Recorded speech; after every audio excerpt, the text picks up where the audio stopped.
All right. This is our third and final installment talking about Bill Perkins' Die with Zero book.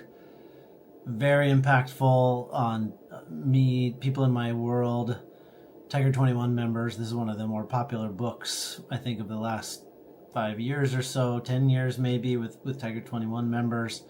Very powerful book, has a huge influence on our lives. Told a story of a friend, all too common story, gave you some of the highlights of the book, some of the core themes. So today what we're going to do is just reflect a little bit on it and maybe wrap it up in a way that's helpful to you. At least that's my hope. So I would just ask you, last time what we talked about was what's holding you back? Can you break through it? What's a step you can take today? And so I would just say, I hope that was helpful for you. Let's think about this a little bit bigger. Let's think about it as sort of a way of living and reflect on that.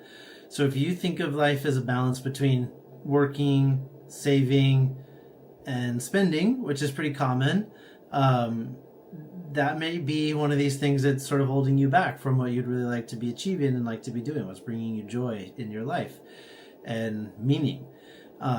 So think through what is your sort of operating system? How does this set of concepts about investing in joy, investing in the people around you while you're still here to be part of it, is there something in your sort of belief system that's holding you back from thinking this way? So a lot of times it is this idea of like, my role, my job in the world is to create value, work, and then save it, and then, spend, but make sure I can protect as much of it as possible. So let's sort of take stock in the choices that you're making and making sure those resources that you're, have created are aligned with what truly matters. So there's some questions we'll sort of get into here, and hopefully they'll lead to thoughtful decisions and some reflection on your part and a roadmap for a better life. That's what I'm hopeful for. So when you take down the book and you boil it down into the concepts again, the things we have to work with here related to this construct are time, money, and health. So time is the most finite resource we have. Money is a tool, although we often think about it as the goal. It is not. It's really a tool to help us achieve goals. So what are those goals? And then, what does it serve? Like, hopefully, it's happiness, create meaningful experiences, lasting memories. And then we have one that what I think he calls the silent limiter, which is our health.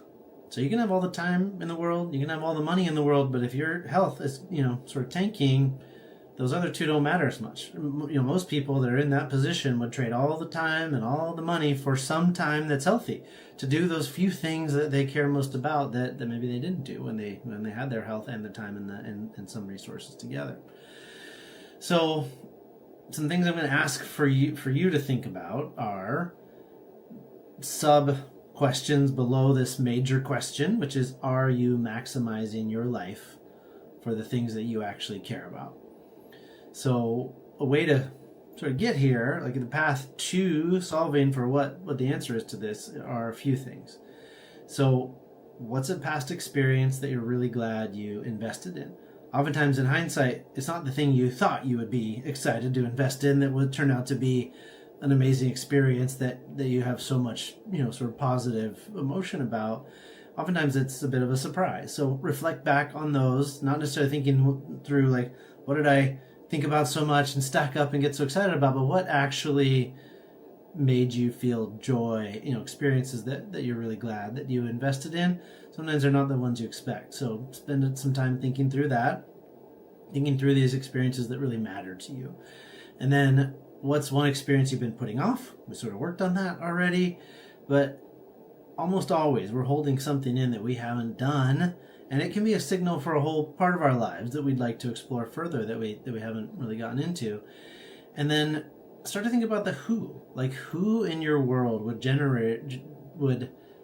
benefit from your generosity? Generosity in time, generosity in money and resources.